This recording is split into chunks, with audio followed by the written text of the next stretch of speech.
Now with that, let's move to the results that are yet going to come. Our special offering, Quarter Se Quarter Tak, where we will take stock of expectations from various sectors ahead of their earnings.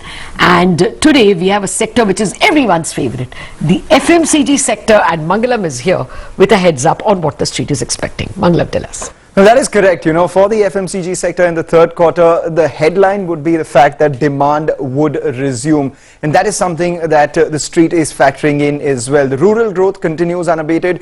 Urban recovery is likely to happen because of unlock. And that's not me saying, that's all the companies that have reported their pre-quarter updates, the likes of Titan, we've had Marico, as well as Godrej Consumer, all of them saying that discretionary demand has returned. So we will watch out for how this pans out going forward, and more importantly, we'll watch out for what the management commentary has to be for the next quarter as well. There has been a slight moderation which is expected in the health, hygiene and staples portfolio from what we saw in the Q1 and Q2 levels, but that is again par for course. The important things to watch out for during the quarter, the raw material prices, they've begun to gather some pace. Even as the companies are sitting on low cost inventory, maybe margins may take a bit of a hit in the next quarter, or companies will have to go ahead and hike prices. Management commentary on recovery for FMCG, more than the numbers, what the management says is extremely important. And finally, we're in a market where there is a lot of profit taking post numbers. Valuations are at record high for the sector ex ITC. So what are we expecting across the board? Let's put it into buckets. For the paint companies, Asian Paints, Berger Paints, we have 16 to 18% volume growth that the street is working with. Similar is the kind of numbers that we're working with for Pidilite as well. The consumer business likely to grow around 14 to 15%. Then we had the bucket of Dabur, Imami, Marico and Godrej Consumer. They are likely to post volume growths anywhere between 8 to 12 odd percent. And then for the biggies, Britannia 7 to 8% domestic volume growth, moderation from what we saw in the past couple of quarters. HUL and Colgate likely to be in the mid-single digit sort of range with 4 to 5%.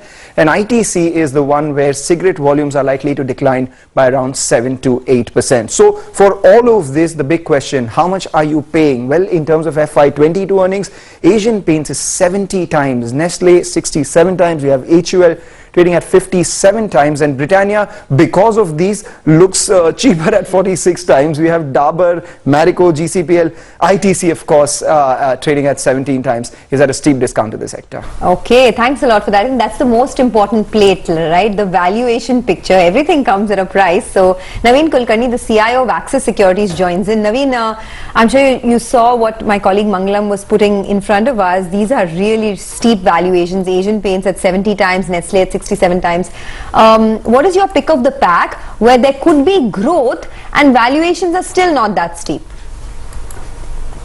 So, of course, valuations are in the context of the growth, right, at the end of the day. So, if there is growth, the valuations will continue to be steep. However, the important factor that we need to look at from the sector perspective is that which are the companies that can actually still surprise positively, and that's how the sector has actually behaved over the last so many years. So in that context, if we look at it, then probably Hindustan Unilever can still surprise positively in the quarterly numbers. Dabur, we feel that there is a good amount of chance that Dabur can still surprise positively. And of course, in the discretionary space, the expectations are still quite mixed actually, right? So some of the companies, the expectations are with sharper volume decline, margins are going to be under pressure, right? If they can surprise positively, then still there is value to be created. So that's the way that we are looking at it. So it's a question of positive surprises for the quarter. And of course, the second aspect, which is going to be very critical, is the cost structure management and the management commentary on the forthcoming price hikes, or at least the pricing picture, how it can evolve. Naveen, 1 minute. Let me once again call up the volume plate. Can we please have Mangalam's volume plate? Asian Paint 16 to 18%, Berger 16 to 18%, all growth estimates for the third quarter. Pidilite 14 to 15, Dabur 8 to 12, Imami 8 to 12, GCPL 8 to 12. Okay, all that's running for you. I mean, Naveen, you must have heard through these numbers. Is there anything that you think will be even better than this, or anything where you think we are overestimating? This is a poll.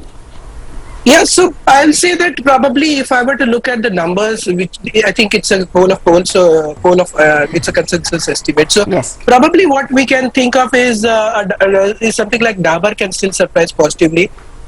Colgate, I haven't heard the numbers, but the company is actually doing operationally quite well. There have been new product launches, so Colgate can do well both on the volume numbers as well as margins. I think there is scope for the paint companies also to surprise positively, because history has been in favor of paint companies in terms of positive surprises, especially for the likes of Asian Paints, right? And once that delivers, the other companies typically follow the suit in terms of how that operating performance is.